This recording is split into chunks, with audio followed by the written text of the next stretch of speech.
Olá, pessoal. Estamos aqui agora no nosso segundo encontro, que é o nosso segundo episódio, que nós estamos trazendo para vocês aqui o Trilha do Saber para todo o estado do Amazonas, aqui de matemática do 9º ano do ensino fundamental. Hoje nós vamos trabalhar da seguinte forma. Quero falar para vocês aqui, eu sou o professor Heriberto Façanha, nós somos do Centro de Formação Padre Anchieta, aqui da Secretaria Estadual de Educação, e vamos trabalhar com vocês hoje 3 descritores, né? Trabalhamos no nosso primeiro encontro, no nosso primeiro episódio lá, o descritor D11, que falava sobre círculo e circunferência, e hoje nós vamos trabalhar o D8, o D9 e o D10. Vamos passar ali pelas somas das diagonais internas de um polígono, vamos passar também pelas coordenadas cartesianas até chegar às relações métricas de um triângulo retângulo. Significa que esses descritores nós identificamos através de um estudo que fizemos ao longo de todas essas atividades, que são descritores que são o que nós consideramos prioritários em relação aos nossos estudantes de todo o território amazonense. Quero agradecer a presença de toda a equipe diretiva da escola, dos pedagogos que estão trabalhando na HTP, dos professores, das professoras, dos gestores escolares que estão participando nesse momento com a gente aqui. Acompanhem com a gente mais um encontro do SAEB 2025 no projeto Trilhas do Saber para todo o estado do Amazonas. Mas vamos começar também e vamos trabalhar da seguinte forma. Vou passar aqui para o professor José Alcântara fazer as suas considerações iniciais. Olá, pessoal. Novamente estamos aqui juntos, no segundo momento. Como fizemos no primeiro encontro, o professor Heriberto vai falar um pouco sobre as questões do SAEB, sobre o SAEB em si e como se dá, por exemplo, o resultado do IDEB das escolas. E depois nós vamos entrar aqui com alguns materiais e algumas atividades que possam ser desenvolvidas nas escolas com os alunos, sempre objetivando uma aprendizagem significativa dos nossos alunos, ok? Relacionado com aquelas questões da teoria das situações didáticas, né? Dentro daqueles elementos das situações didáticas, nós vamos ter aqui hoje, veja que 3 descritores, né? Eu espero que nós possamos realmente colaborar aí com os colegas professores em todo o nosso estado do Amazonas aí, a partir dessas práticas que iremos mostrar aqui neste segundo encontro. Muito bem, nós vamos agora observar que vai aparecer na tela de vocês agora, para que todos vocês possam acompanhar, o roteiro das atividades que nós vamos fazer a partir de agora. Então, vai aparecer na tela para vocês. Vocês estão observando já na tela aí, né, alguns pontos que nós iremos trabalhar com vocês aqui, todos os professores, professoras, os melhores professores do Brasil estão com a gente aqui. Então, vamos lá, nosso roteiro, ele vai até passar. Nós falamos anteriormente sobre o SAEB, agora nós vamos ver um pouco da concepção teórica do indicador do IDEB. Importante. Nós vamos trabalhar novamente com os métodos ativos de aprendizagem, com os descritores prioritários que nós falamos aqui, aonde o professor José Alcântara vai pontuar. Trabalhando as propriedades dos polígonos, as coordenadas cartesianas e as relações métricas no triângulo retângulo que nós vamos apresentar para todos vocês. Vamos começar a nossa atividade com vocês explicando um pouco sobre o IDEB. Então, olhe um pouco para mim aqui, para que você possa perceber o que é o IDEB nesse contexto que nós vamos passar para vocês. No primeiro momento que nós trabalhamos com vocês, nós falamos sobre o SAEB. O SAEB é todo um sistema que avalia os fatores associados e trabalha com a elaboração de políticas públicas. As nossas crianças, os nossos jovens, os nossos adolescentes do 2º aninho, do 5º ano, do 9º e da 3ª série do ensino médio, como nós explicamos para vocês no nosso primeiro encontro, irão fazer a avaliação. Só que essa avaliação que eles irão fazer vai gerar um indicador. Esse indicador é chamado de IDEB, né? Que é o Índice de Desenvolvimento da Educação Básica, que nós vamos explicar melhor para todos os gestores, professoras, professores e pedagogos agora na tela para vocês. Vai aparecer agora na tela para que a gente possa explicar melhor o IDEB para vocês. Nesse momento aí, vai colocar na tela aí o IDEB, a cartela do IDEB na tela para vocês aí, tá bom? Então, nós teremos o seguinte, vamos lá. O Índice de Desenvolvimento da Educação Básica, que é o IDEB, ele será composto por 2 indicadores. O primeiro indicador é o indicador referente à média dos estudantes na prova do SAEB, que nós explicamos no primeiro encontro.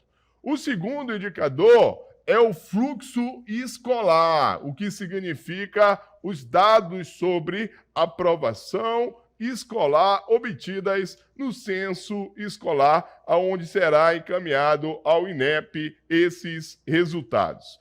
A composição da média da prova do SAEB e o fluxo da escola multiplicando entre si nos dará a nota do IDEB, que é aquela nota lá que você já está se apropriando na escola, como ela será definida e que você já está trabalhando já desde o início do ano, junto com a equipe diretiva da escola, que vocês estão fazendo essas discussões na HTP de vocês, na jornada pedagógica, em todos esses aspectos que são apresentados para vocês. Vamos entender melhor qual é a concepção teórica para o cálculo do IDEB. Então, olha, ó, nós já falamos aqui que o IDEB é composto, não é isso? Pela prova do SAEB, também multiplicado pelo fluxo da escola. Mas o que vai identificar isso? Nós estamos trabalhando com 2 variáveis. Nós estamos trabalhando com uma variável que nós estamos chamando de variável N, outra variável que nós estamos chamando de variável P, e aí, a partir de então, vamos definir elas.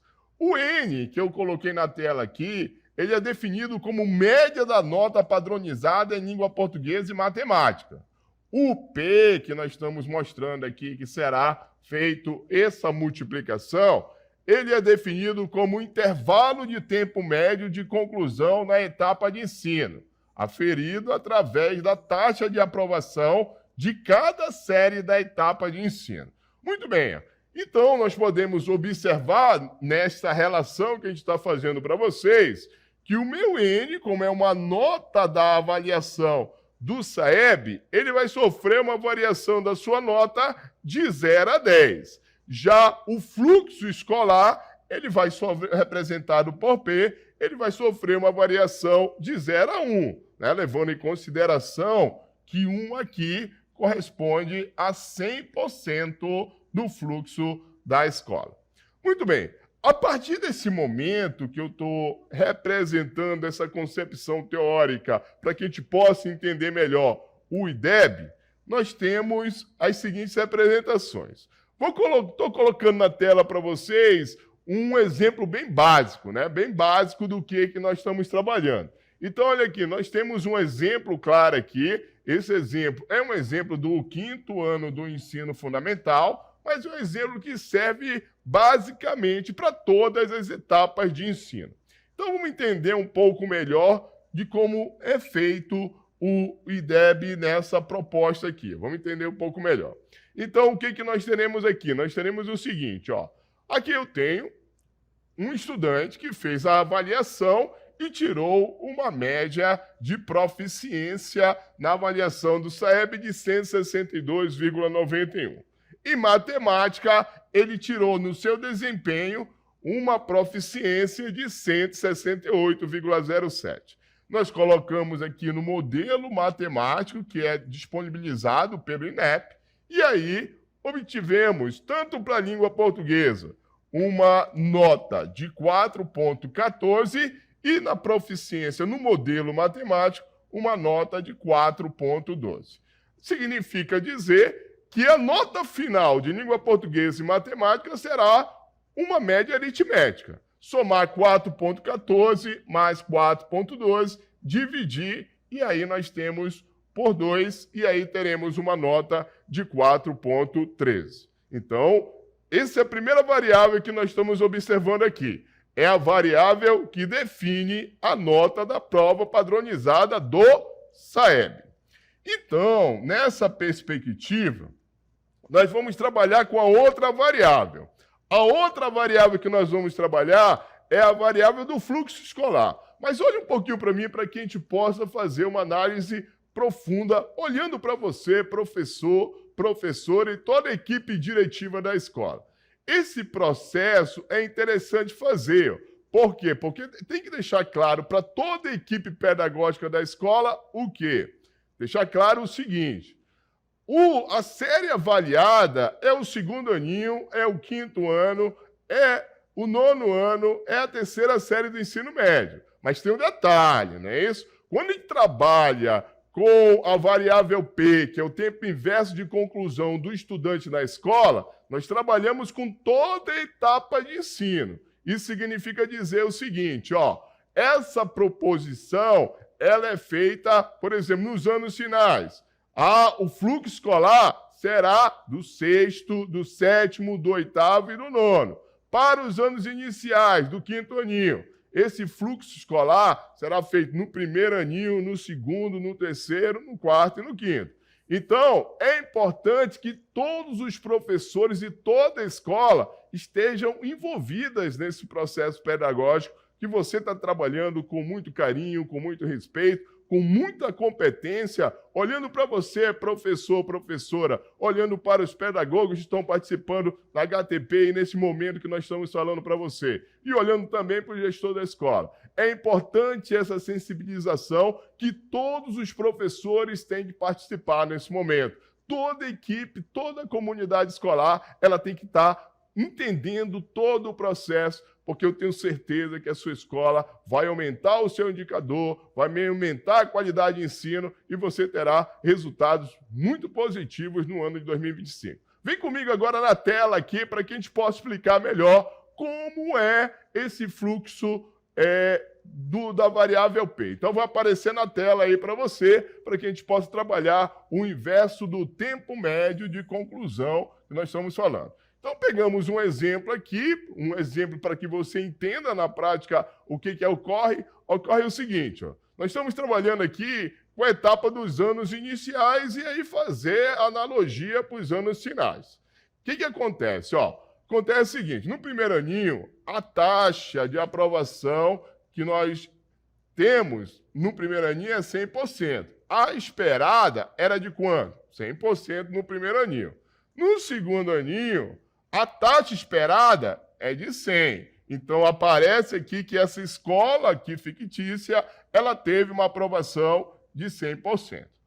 A taxa esperada no terceiro aninho é 100%. Só que nessa escola aqui, esses dados fictícios que nós estamos trazendo para explicar para vocês, ela teve uma aprovação de 27,2%. Já no quarto ano, ela teve uma aprovação de 100% numa taxa esperada de 100%. E no último ano da etapa de ensino dos anos iniciais, a taxa esperada era de 100%, só que no quinto ano nós tivemos aqui uma taxa de aprovação de 81%. Isso significa o quê? Que toda a etapa de ensino ela é verificada nesse processo, toda a etapa de ensino. Então, esse P, que nós estamos chamando de tempo médio de conclusão, aqui a variável P, ela será calculada o seguinte, ela vai ser pego a taxa, vamos pegar a taxa de aprovação e dividir pela taxa esperada. Aqui no primeiro aninho, 100 dividido por 100 deu 1, no segundo aninho, 100 dividido por 100 deu 1, no terceiro aninho, 100 dividido por 87,2 deu 1,15, no quarto aninho, 100 dividido por 100 dá 1, e no quinto aninho, 100 dividido por 81 deu 1,23. Então, o que é feito? É feito uma operação aqui, onde nós vamos somar todos os valores, como nós fizemos aqui, onde nós temos aqui o valor de 1,15 mais 1, mais 1,23, e aí dividir pela quantidade de etapas que nós temos, ou de série que nós temos em cada etapa, que foi dividido por 5. Fazendo a somatória dividido por 5, nós encontramos o valor aqui de 1,08. O que vai acontecer? Vai acontecer o seguinte, pegando o inverso do tempo médio de conclusão, que vai ser definido por 1 dividido pelo tempo dele, nós temos o seguinte, nós tivemos 1 dividido por 1,08, que nos deu 0,92. Mas o que significa esse 0,92? O que significa o 0,92 aí? O 0,92 significa o tempo médio que aquele jovem, aquela criança, aquele estudante, né? Vamos olhar para você agora aqui, ó. Significa que aquele jovem, aquela criança, né, aquele adolescente, ele levou para concluir a etapa de ensino, que é o fluxo escolar naquele período, 0,92. Ou então, a escola durante esse período teve uma taxa de aprovação de 0,92, que equivale a 92%. Então, a partir de agora, nós pegamos esse indicador, que é o fluxo da escola, que no exemplo que nós estamos dando para vocês aí, é de 92%, ou 0,92, e vamos multiplicar ele pela média das provas padronizadas do SAEB, que nós vimos no exemplo anterior. Agora, vem de novo comigo para a tela aqui para vocês verem o que vai acontecer. Vai aparecer nesse exato momento aí a tela para que a gente possa trabalhar esse resultado final da média das provas do SAEB com o P, que é o inverso do tempo de conclusão desse estudante. Vai aparecer agora nesse exato momento na tela para você. Vamos colocar aqui, ó, o seguinte, ó, o cálculo final, que é o cálculo de quem? Do IDEB. Então, vamos fazer o cálculo final, que é o cálculo do IDEB. Como é que funciona? Funciona o seguinte, ó. A média padronizada que nós vimos do SAEB lá foi 4,13. Ao inverso do tempo médio de conclusão desse estudante na etapa de ensino, é 0,92, o que equivale a 92%. Se nós pegarmos 4,13 e multiplicarmos por 0,92, nós temos 3,8, que é, na realidade, o nosso IDEB, que é o valor calculado nessa proposta. Então, significa que você, professor, professora, vocês observaram aqui como, dentro dessa proposta, nós calculamos aqui o IDEB, o indicador de rendimento que nós teremos aqui, tá bom? Então, é importante que toda a equipe pedagógica da escola fique ciente desse processo, tá? É muito importante que vocês possam discutir a apropriação de resultados, possam discutir esses indicadores para que vocês possam fazer e tenham um excelente resultado no ano de 2025. Não é isso? Lembrando que nós estamos trabalhando com os melhores professores do Brasil, não é isso? Muita competência, muita qualidade da equipe técnica das escolas, da equipe diretiva das escolas. É importante que vocês possam trabalhar dentro desse ponto de vista. Agora nós vamos trabalhar com a questão das metodologias ativas, né? A partir desses descritores. No primeiro encontro, nós vimos círculo e circunferência. Agora nós vamos ver outros 3 descritores que nós consideramos prioritários nesse processo do SAEB 2025. Vou convidar agora o professor doutor José Alcântara para que possa falar um pouco dos métodos ativos desses descritores que nós consideramos descritores prioritários. Bom, olá pessoal, então voltamos aqui novamente, né? Vale destacar então a importância dessa apresentação que o professor Heriberto fez, para a gente entender que a escola, para ela ter um bom índice, né, no IDEB, ela precisa estar toda ela trabalhando em conjunto, dentro das questões das aprendizagens, para que os alunos também possam aprender, possam passar de ano, né? O nível de retenção tem que ser o mínimo possível, né? A gente tem que procurar fazer isso, porque é importante esse processo, tá?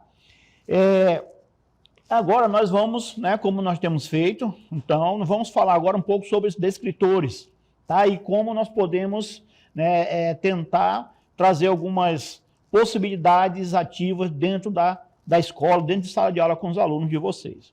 Nós vamos começar a falar hoje, então são 3 descritores, vamos falar sobre o primeiro descritor, o descritor 8, tá? Que ele diz o seguinte, olha só, resolver problemas utilizando a propriedade dos polígonos. Aí veja bem que em vermelho aí está vários elementos que são trabalhados dentro desse descritor 8, tá? A soma dos ângulos internos, tá? Número de diagonais, cálculo da medida de cada ângulo interno nos polígonos regulares. Veja que tudo está contemplado dentro do descritor 8. E aí nós fizemos uma relação com o descritor do 8º ano, tá? Que é construir utilizando instrumentos de desenho ou software de geometria, né? Mediatriz, bissetriz e ângulos de 90, 60, 45 e 30 e polígonos regulares. Então, o que a gente, né, vai fazer hoje, de certa forma, vai estar um pouco aproximado com esta habilidade aí, ok? Bom, na sequência, o descritor 9, que fala sobre interpretar informações apresentadas por meio de coordenadas cartesianas, né? Então, é um descritor aparentemente simples, mas por incrível que pareça, às vezes a gente encontra alguma dificuldade, tá, nesse descritor.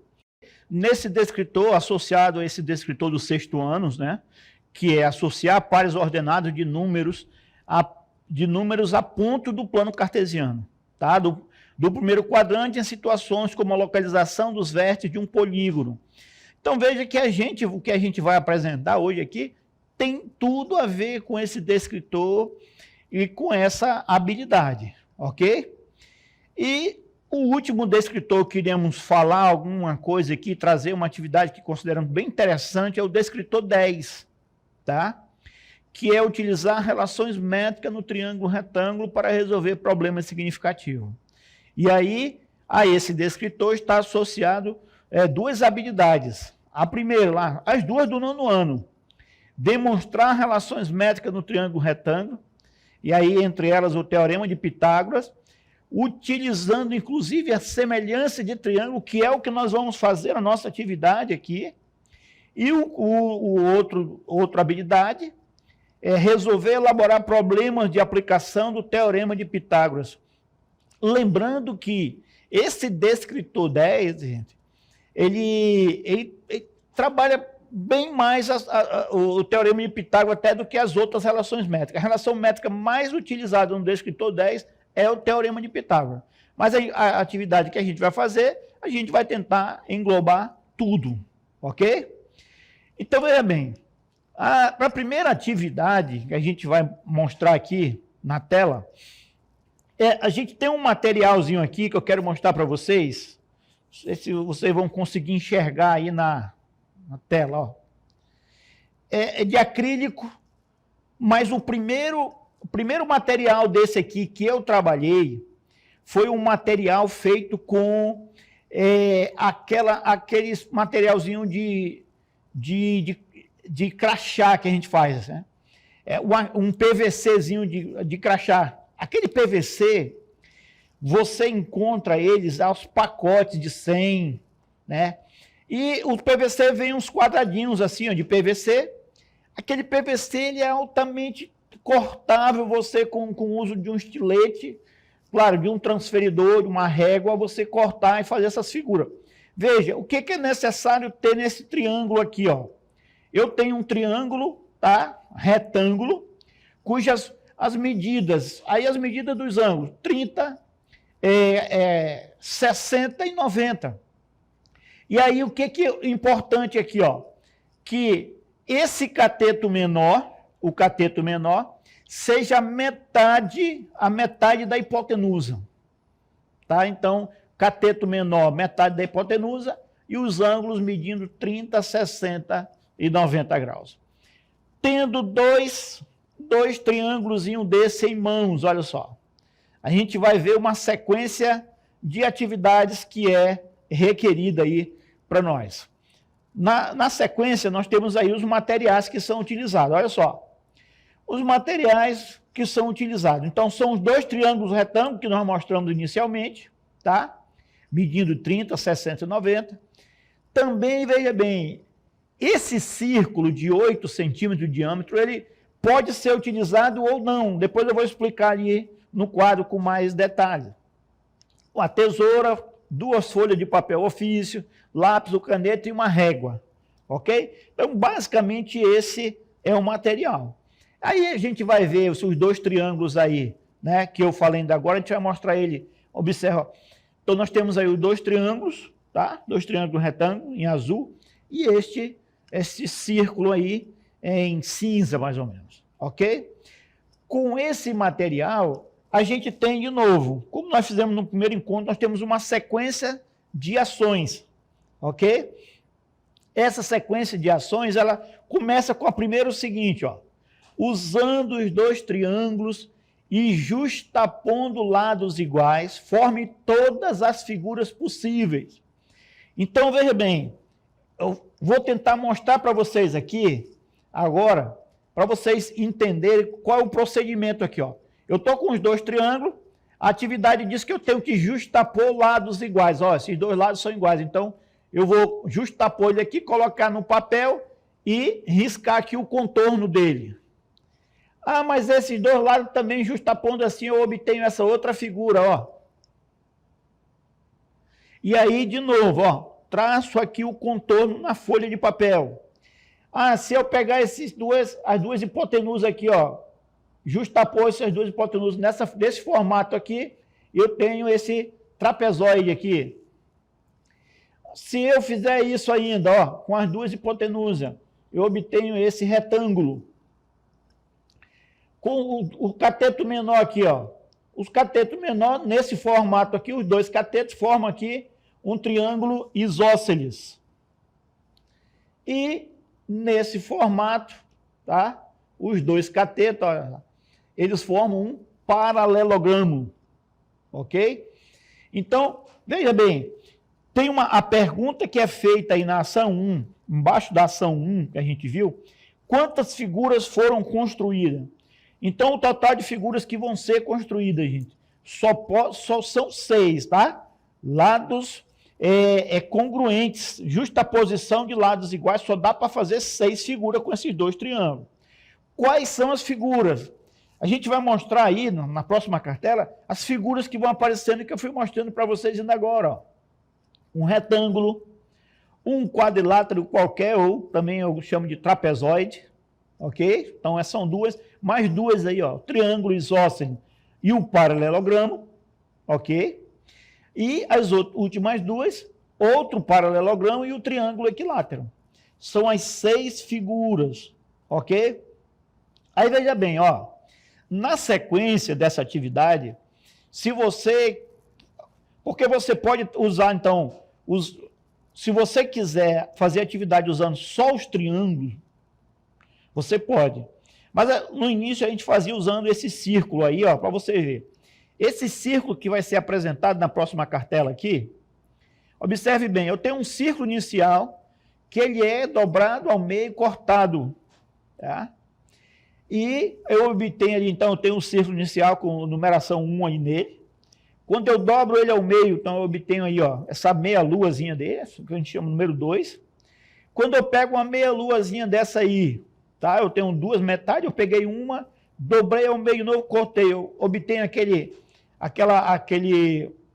setor ali 3, tá? Que o ângulo é 90 graus. E com outro setor de 90, a gente dobra ele especialmente para obter 30 e 60 graus. Mas observe que essas medidas, 90, 60 e 30 graus, nós já temos ela nos triângulos que nós tínhamos inicialmente. Então, se eu quiser tirar essa parte aí dessa ação 2, eu posso tirar e ficar só com o triângulo que nós tínhamos, ok? E aí pode ver toda essa sequência de ação aí, na próxima ação, ação 3 aí, ó, ele diz que nós vamos trabalhar com esses 3 aí, ó. E aí esses 3 triângulos, esses 3 ângulos aí, são exatamente 90, 60 e 30 que nós já temos no nosso triângulo inicial, ok? E o que nós vamos fazer? Então a gente observa aqui, ó, que aquela figura, né, essa figura aqui, é um paralelogramo, vai ser requerido, então, dos alunos que meçam todos esses ângulos aqui, ó. Todos esses ângulos internos dessas figuras aqui, ó. Se você observar, porque eu falei que os triângulos, ó, porque aqui, ó, aqui era 90, esse ângulo aqui é 90, E esse pequenininho aqui do outro triângulo aqui é 30. 90 mais 30, 120. Aqui é a mesma coisa, ó. 90 aqui, mais 30 aqui, 120. Esse aqui, olha só, esse aqui, nós tínhamos aqui 90, 30 e aqui é 60. Esse aqui também é 60, olha só. Então, o que é que está sendo requerido nesta ação para os alunos? Ele usando ou aquele círculo, né? Aquele setor circular com aquelas medidas de 30, 60 e 90, ou os próprios triângulos da figura, eles vão medir esses 4 ângulos de cada uma daquelas 6 figuras que foram feitas, ok? E anotar, elas estão desenhadas no papel, é só anotar, ok? Então, na sequência aqui, olha só, depois de fazer isso, com as 6 figuras, aí a gente vai construir com os alunos uma tabela, olha só. Essa tabela aqui, ela é formada por 7 linhas, tá? Aqui só tem 2, mas são 7. Porque nas outras 6 de baixo, em cada uma delas eu vou desenhar uma figura daquelas que foram feitas. Então, mais 6 linhas abaixo, com essa linha aqui das explicações, 7. Ok? Então, por exemplo, uma das figuras que foi desenhada foi essa aqui, ó. Vou botar aqui. Aí, qual é a medida dos ângulos encontrados? Ora, eu vou botar aqui, ó. 90 aqui, ó. 90 aqui. 90, tá? Aqui é 90 também. E 90 aqui, ó. Tudo é 90. E a soma, 4 vezes 9, 36, então 360 graus. Então, o que o aluno vai fazer é isso. É preencher o restante aqui, as outras, são 6 linhas aqui em branco, para cá para baixo.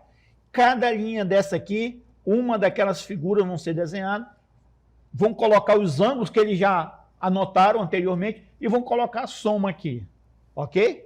Então, essa é o cerne da atividade, porque depois vem o seguinte, ó, olha só aqui, ó. Isso é importante, o professor leva só a tabela aqui com essas anotações e o restante tudo em branco. Isso aqui o aluno vai desenhar, faltou só mais um aqui, que é aquela primeira figura lá que eu... E aí, ele anotar tudo aqui, ó. Por exemplo, aqui nessa figura aqui, ó, eu tenho aqui 30, aqui também é 30, e aqui, né?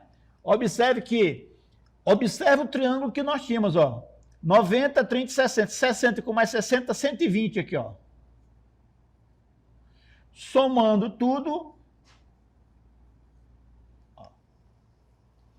Aqui. 90 aqui, 90 aqui.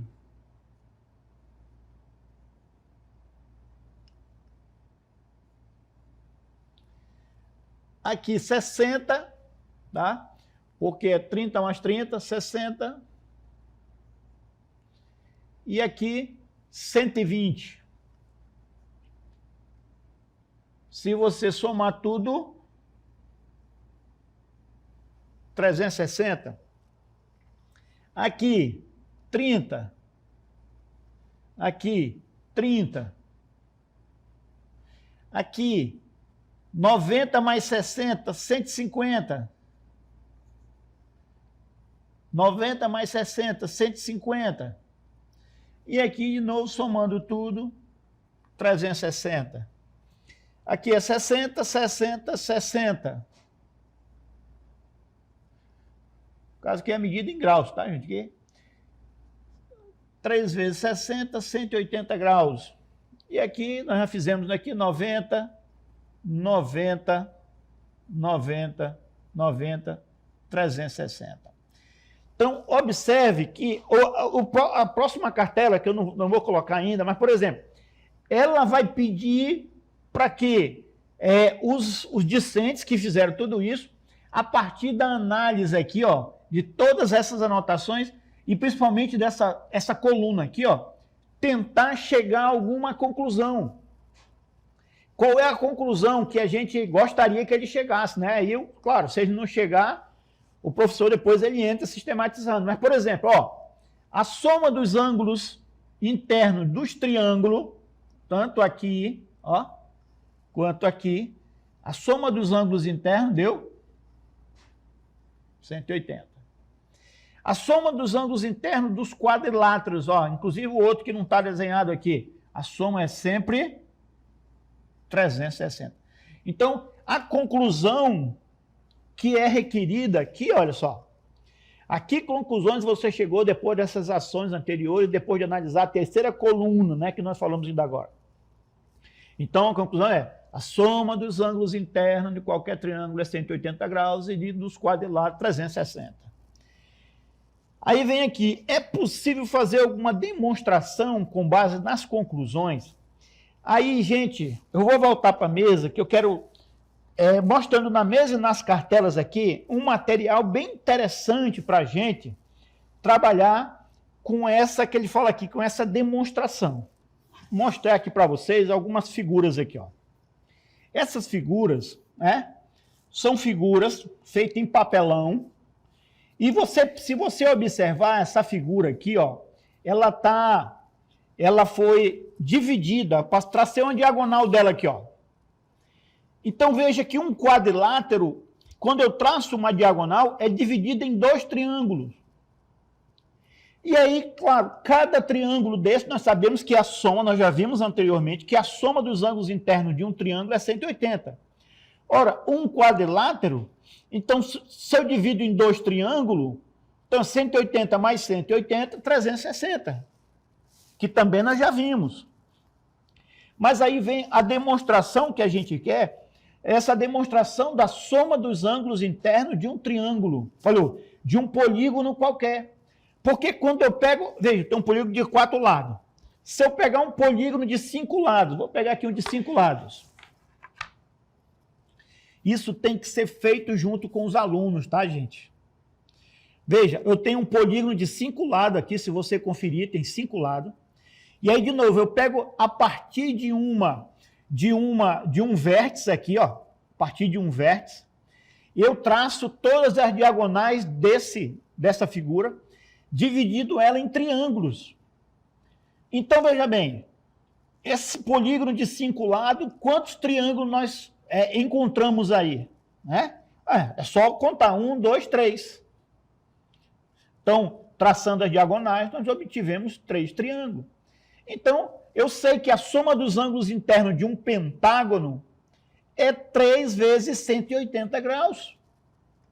Que cada triângulo é 180, eu tenho 3 triângulos. Bom, mas o que é importante também a gente observar quando estiver fazendo isso aqui, ó, é a relação entre o número de lados da figura e a quantidade de triângulos que aparece. No quadrado nós temos 4 lados, no quadrilátero, e nós temos 2 triângulos. Então, essas coisas o aluno tem que ir anotando. 4 lados, 2 triângulos. 5 lados, 3 triângulos. 5 lados, 3 triângulos. Ok. 6 lados. 6 lados, olha só.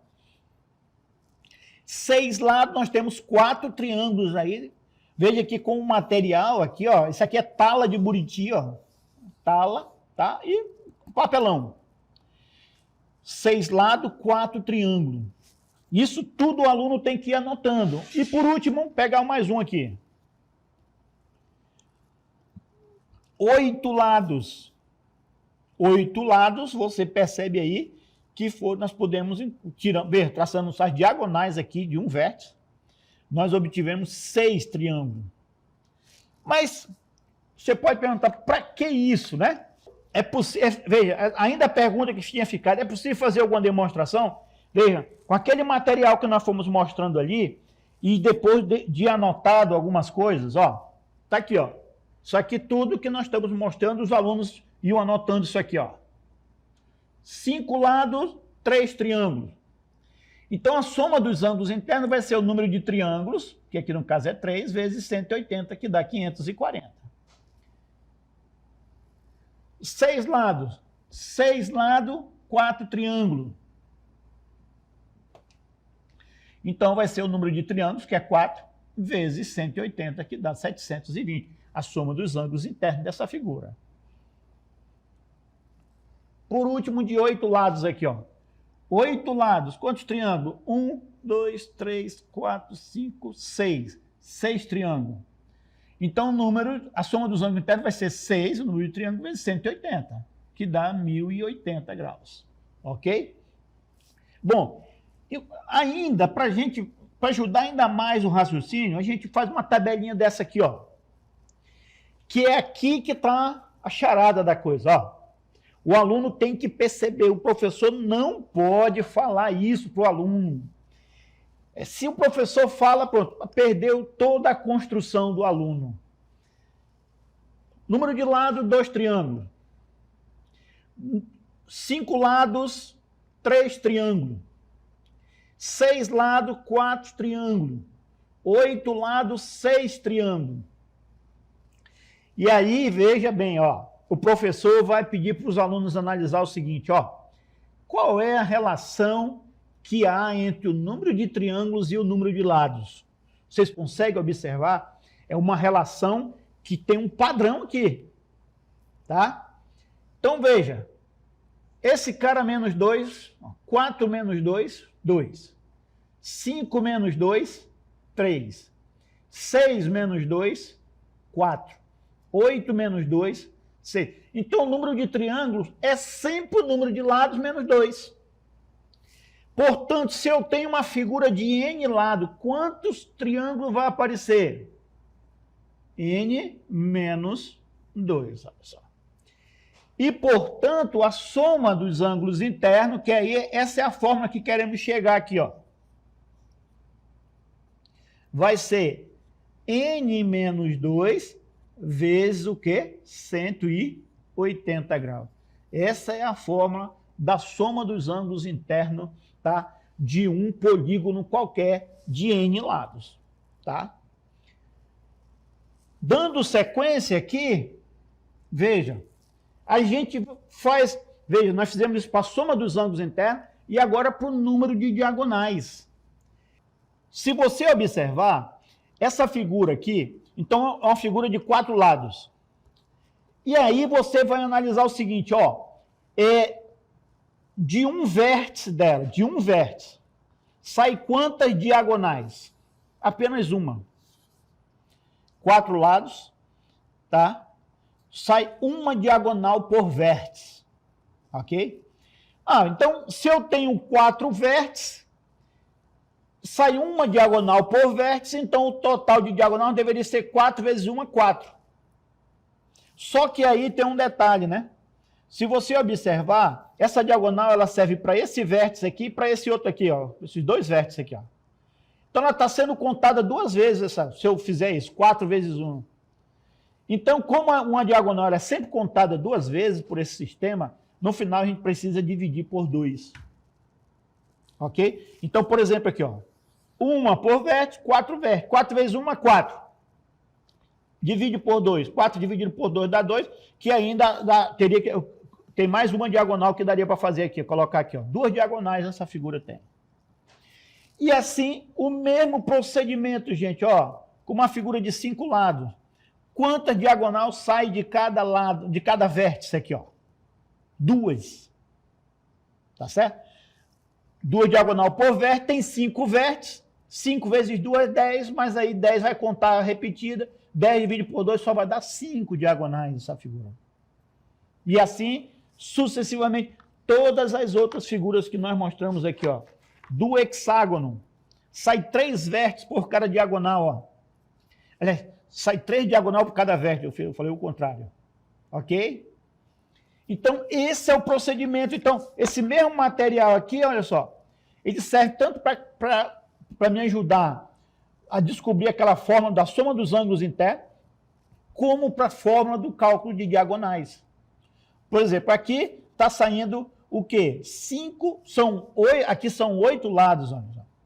5 diagonal por vértice. Tá? Então, a gente vai voltar para o quadro. Número de vértices, número de lados, 4. Diagonal por vértice, 1. Parcial, 4 vezes 1, 4. Total, 4 vezes 1 é 4, divide por 2, 2. Esse é o procedimento que a gente vai fazer sempre. Para o quadrilátero, para o pentágono, para o hexágono, para o octógono, todos eles. E aí, de novo, a gente faz aquela tabelinha de novo, olha só. E aí, de novo, o que a gente tem que perceber aqui, ó. Número de lados, número de vértices, número de diagonal por vértice, olha só. Essa relação entre esse cara e esse aqui, ó.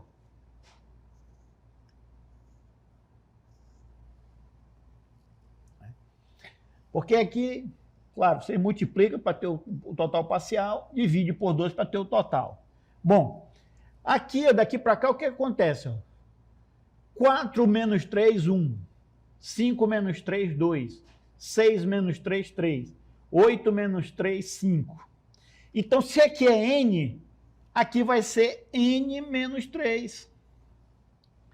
E, portanto, parcialmente, a gente ia ter n vezes n menos 3.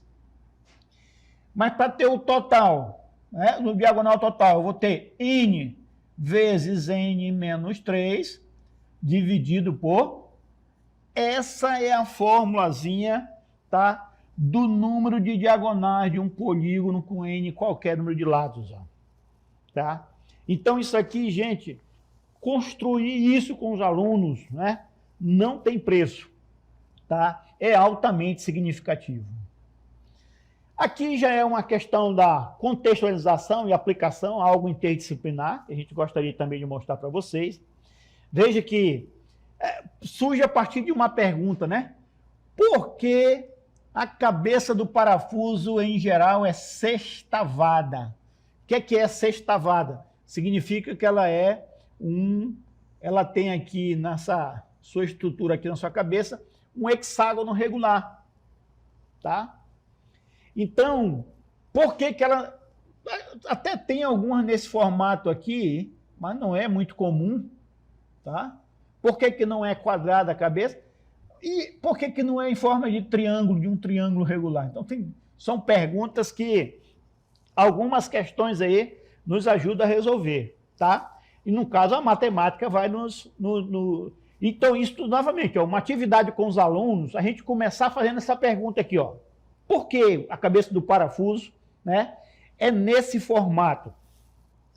Aí, veja bem, ó, para responder essa pergunta, primeiro, por que não é triangular? Olha só. Se a gente observar, o ângulo central de um triângulo equilátero é 120 graus, olha só. Então, pense que o mecânico que tivesse que acochar ou desacochar um parafuso com a cabeça de... Primeiro que a chave aqui já seria complexa. E depois, o cara, quando ele está... E eu falo, porque quando eu era garoto, eu fui ajudante de mecânico. E olha, às vezes o mecânico está tentando tirar um parafuso. Se ele precisa dar uma volta, se ele conseguir o mínimo possível encaixar de novo, já é melhor que ele vai. Esse aqui com 120 graus do ângulo central, como é que o senhor sabe que o ângulo central é 120 graus, professor? Ora, é só pegar 360 e dividir para 3, número de lados aqui, tá? Vai dar 120. Então, quanto maior o ângulo central, mais difícil a chave tem para dar uma volta completa e voltar para o seu lugar normal. Então, veja, o ângulo central, tanto do triangular aqui, quanto do quadrangular, olha só, o ângulo central 90, também para dar uma volta, teria que dar uma volta de 90 graus para poder voltar, para poder de novo, tá? Nesse caso,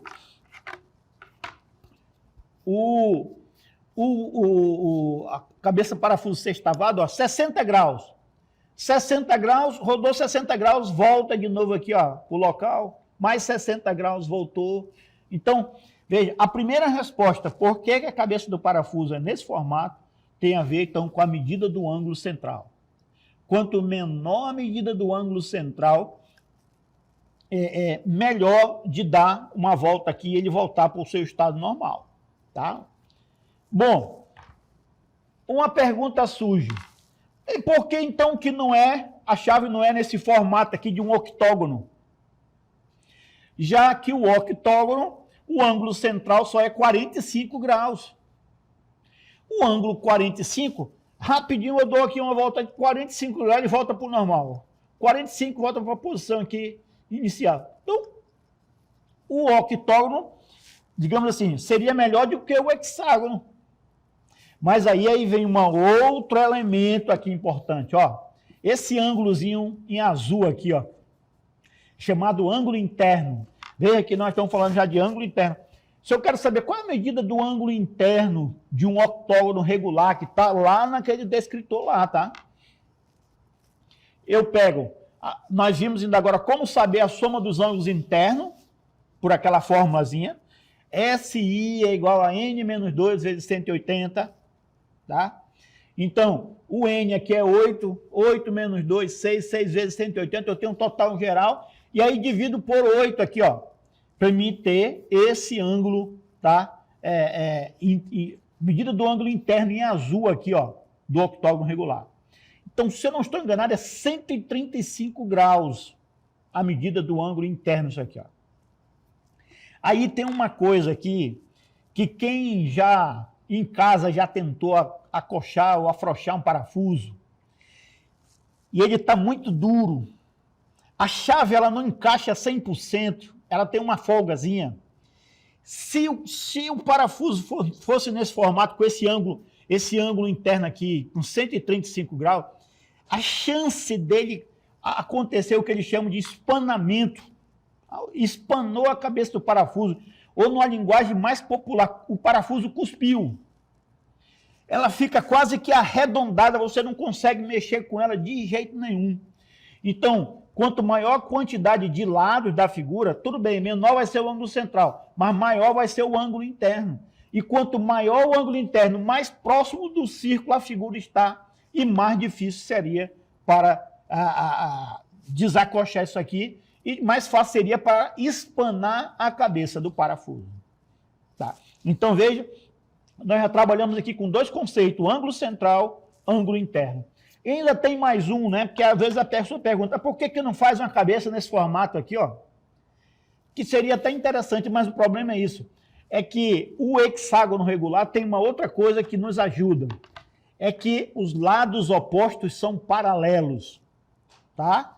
Paralelismo dos lados opostos, coisa que esse aqui não tem, dificultando a construção de uma chave para esse tipo de parafuso aqui.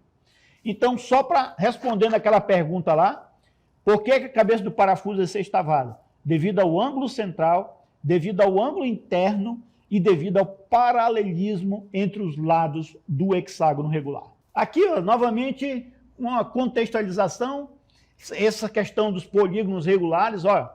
Você sabia que o octógono, onde hoje luta-se muito, é muito falado, hoje está na moda, o UFC, né? Para tudo quanto é lado. Então, a configuração desse rig com 8 lados, tá? Foi idealizado por um brasileiro chamado Rorion Gracie, da família Gracie, né? Que é o pessoal do jiu-jitsu no Brasil aqui. Então, por que ele pensou nesse formato aqui? Ora, ele diz que quando ele via luta de boxe, e a luta de boxe, o ringue do boxe, ele é aqui, quadrado, ó. Os caras ficavam muito presos aqui nos cantos das cordas, no ângulo de 90 graus. E ele queria aumentar esse ângulo aqui, né? Aumentar, para que o cara não ficasse preso e saísse com mais facilidade, tá? Isso aqui num texto da revista Veja de 2012, ó. Atividade no ponto cartesiano, no plano cartesiano, são duas atividades aqui, gente, ó.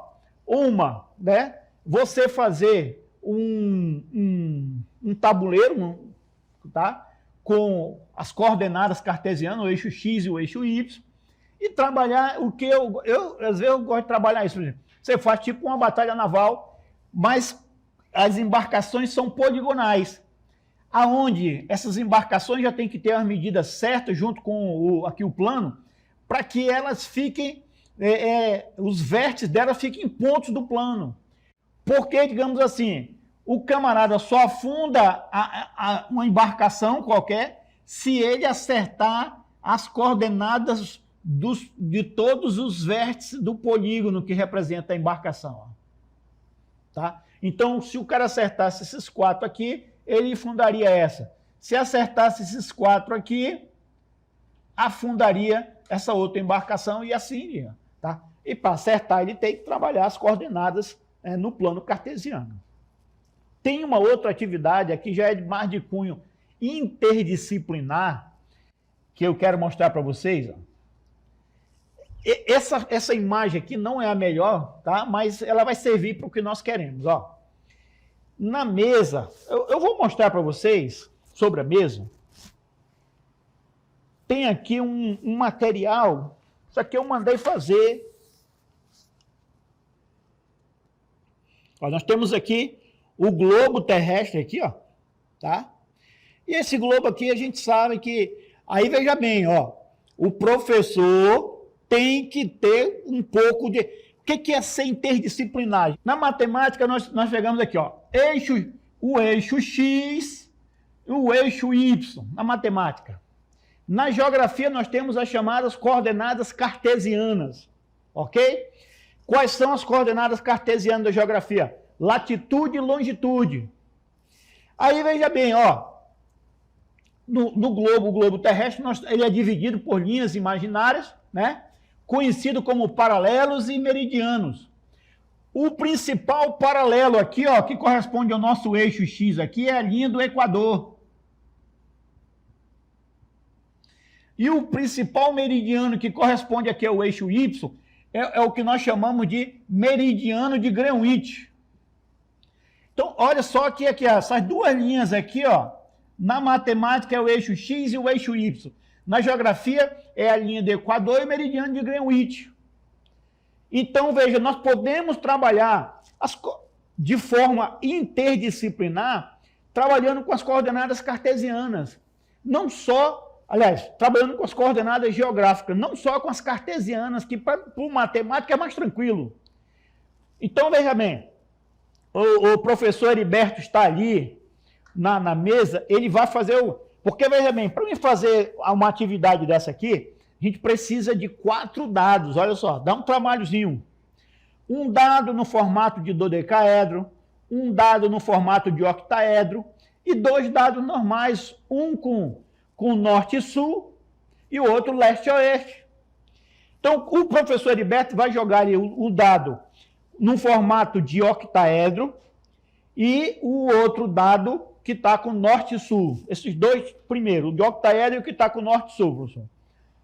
O professor vai jogar para a gente verificar aqui depois no quadro. Esse dado aqui, ele é norte, ele é sul, tá? E esse aqui é o dado que o José falou. Medida de ângulos. Isso. Vamos jogar agora, primeiro aqui, o que vai definir hemisfério norte e hemisfério sul. Deu aqui, ó, hemisfério sul. Então, ó, hemisfério sul aqui, para baixo aqui, ó. Aí quantos graus, professor Heriberto? Vamos jogar agora o dado aqui para verificar o grau que será que o José vai colocar lá nas coordenadas. 15 graus. 15 graus, veja, ó, essa linha aqui representa 0. Então, ó, aqui como aqui está de 10 em 10, o 15 está bem aqui entre o 10 e o 20 aqui, ó. 15 graus para o sul, que na matemática seria, para baixo seria negativo, tá? Mas aqui na geografia é sul, 15 graus sul, e aí o professor Heriberto vai... Então, essa aqui é a latitude. Diferente, inclusive, na matemática, a gente vai primeiro no eixo X, depois do eixo Y. Na geografia, você trabalha primeiro a latitude, que é no eixo Y, e depois a longitude, que é no eixo X. Vamos lá, professor Heriberto. Vai jogar o dadozinho correspondente a leste e a oeste. Sim. Aqui eu tenho um dado vermelho correspondendo a leste e a oeste. Então, vou jogar primeiro esse dado. Então, deu leste, tá? Deu leste, leste é para cá, ó. Quantos graus para o leste? Agora nós vamos jogar o dado, não é isso? E vamos ver quantos graus nós teremos nesse dado. Nós tivemos 45 graus. 45 graus para o leste, olha, não. 20, 40, 45 é bem aqui assim, ó. tá? Então, veja bem, ó, 45. Aí eu venho aqui, ó, primeiro, 15 graus aqui sul, ó, essa linha aqui, ó. E 45 aqui para o leste, ó. Olha o ponto aqui dessa coordenada cartesiana, um local ali, uma região, uma ilha aí próximo à África, parte sul da África, olha só. Então, veja, ó, 15 graus para o sul, 15 graus para o sul, para baixo. Se fosse para o norte, seria para cima. E 45 graus para o leste, para cá, para a direita. Se fosse para o oeste, seria para cá, para a esquerda. Então, eu, professor de matemática, por que eu não posso falar isso dando aula de coordenada cartesiana? Por que eu não posso fazer esse link com a geografia? Ah, não, porque eu sou de matemática, eu não sei geografia e a interdisciplinaridade é uma atitude epistemológica do professor em relação ao conhecimento. Tá certo, gente? Então, é um material aí que pode ser útil para vocês. Agora, os dados precisam ser construídos. Até que a gente mande importar esses dados aí que eu já estou providenciando. Esse aqui é um problema da UBMAP, mas ele trabalha com a questão das coordenadas. O professor fez uma prova 1 e uma prova 2. E, por exemplo, o aluno A aqui, ó, o aluno A, esse aluno aqui, essa coordenada, o ponto também é que assim, ó, ele pegou 9 na prova 1 e pegou 8 na prova 2 aqui, o aluno A. Então, o aluno A passou de ano, porque ele precisa ter uma nota maior ou igual a 6. Ó. E aí a pergunta é, quantos desses alunos já passaram? Quantos desses alunos passaram? Aí tem um aluno B aqui, ó, que pegou 1, 2, 3 na prova 1 e pegou 5 na prova 2. O aluno B está reprovado. E aí ele quer saber quantos desses alunos, do A, B, até o FG, G, H, está aqui o H, o I e o J. São 10 alunos aí, ó. São 10 alunos. Quantos desses alunos? Então é só eu analisar as coordenadas, ver quanto somar as duas, tirar a média, tá? Para analisar. Então, é uma questão bem interessante da UBMAP envolvendo coordenadas cartesianas. E para o último aqui, para indo para a parte final, tem um material sobre a mesa. Não sei se o professor Heriberto consegue mostrar, professor Heriberto. Mostra esse maior, só um maiorzão. É esse aqui. Mostra esse de frente. Aí. Aqui mesmo. É isso. O professor Heriberto tá mostrando aí. Veja assim, ó. Esse material que está aí a imagem, a figura, se os alunos tiverem, de novo, condição de confeccionar, pode ser em tamanho menor um pouco, mas esse grande é do professor para colocar bem na quadra, no quadro, para sistematizar tudo com os alunos. Mas nós temos o triângulo, o retângulo, tá? Com esses elementos aqui, ó. Com a hipotenusa, com os catetos, tá? Com a altura, com essas duas projeções aqui, ok? E esses são os principais elementos do triângulo retângulo. Aí, veja bem, quando a gente analisa primeiro essa figura aqui, você percebe que essa figura, quando eu traço essa altura aqui, ela se divide em 3 triângulos. Eu tenho um triângulo maior aqui, ó, triângulo maior, tá? Depois eu tenho esse outro triângulo aqui, ó, e tem esse triângulo menorzinho aqui, ó. Então, é em cima dessas figuras aqui que a gente vai trabalhar. Mas antes, tem uma demonstração que ela é importante, ó. Eu demonstrar que esse ângulo aqui, a medida dele é igual a essa aqui, e que esse ângulo aqui, a medida é igual a essa aqui, ó. A gente vai ver que isso aqui é importantíssimo, essa demonstração. E aí, a demonstração é bem básica, gente, ó. Eu pego os 2 triângulos iniciais lá de cima, lá, cuja soma dava 90 graus, ó. A soma é 90, e, por exemplo, se eu isolar o θ1 aqui, ó, então o θ1 vai ficar 90 menos α1, equação 1 aqui, ó. Aí eu pego aquele triângulo menor, θ1 mais α mais 90, 180. Veja, eu vou isolar aqui o θ, ó. Isolei o θ, ficou 90 menos α1. E aí eu olho para a expressão 1. O θ1 é 90 menos α1. O θ 90 menos α1. Ó, por essas duas equações, a gente chega a essa conclusão aqui, tá? Essa conclusão ela é fundamental tanto no caso do θ quanto no caso do alfa, tá? E aí, essa demonstração, então, para nós saber que o que é importante? É eu saber que nesse triângulozinho aqui, ó, esse ângulo aqui é igual a esse aqui, ó. Por isso que tá até as cores aí, ó. E que esse outro ângulo aqui, ó, que é esse aqui, ó, é igual a esse cara aqui, ó. É igual a esse aqui, ó.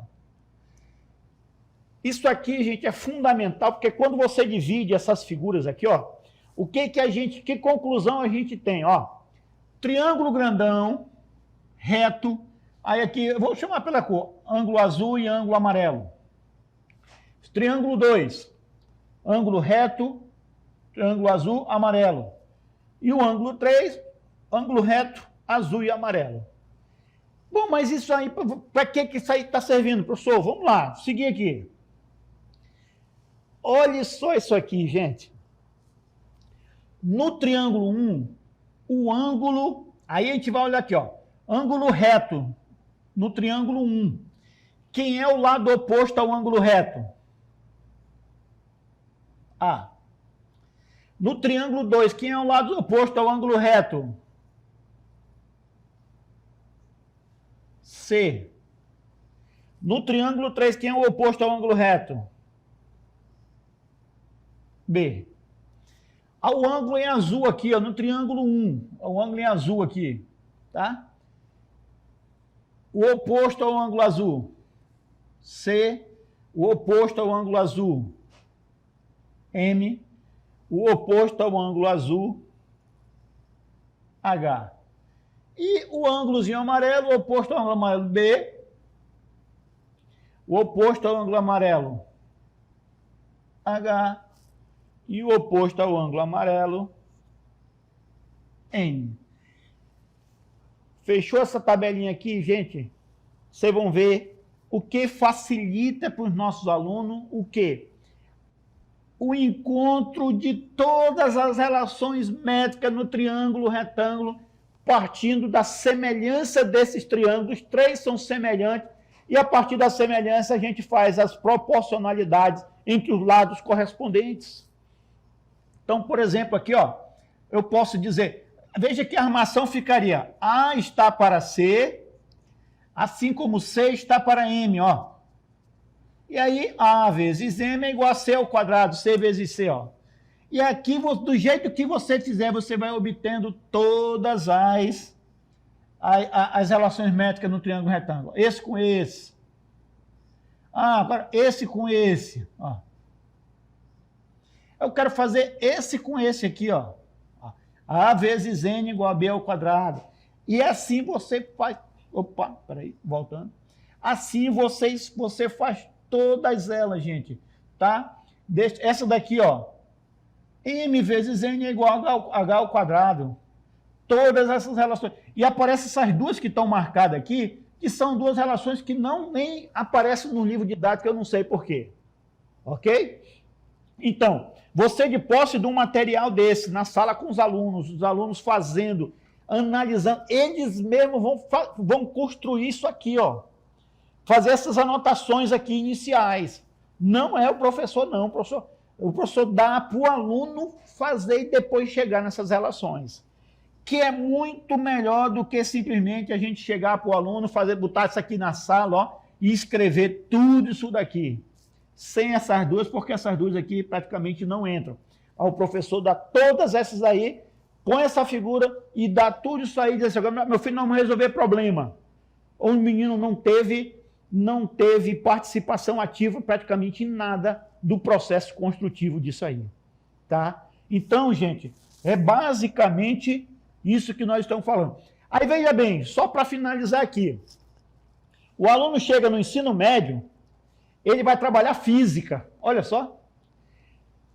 O que tem a ver com física, professor? O menino está estudando isso aqui, ó. É plano inclinado, um objeto que desce aqui no plano. Aí o professor faz essa figura, faz esse desenho aqui, e taca essas duas fórmulas aqui, ó. Aí o menino fica, da onde é que saiu essas fórmulas aqui? Vocês vão perceber que essas fórmulas aqui, tem tudo a ver com o que nós acabamos de demonstrar. O aluno não sabe nem de onde é que veio isso. Mas veja bem, olha só.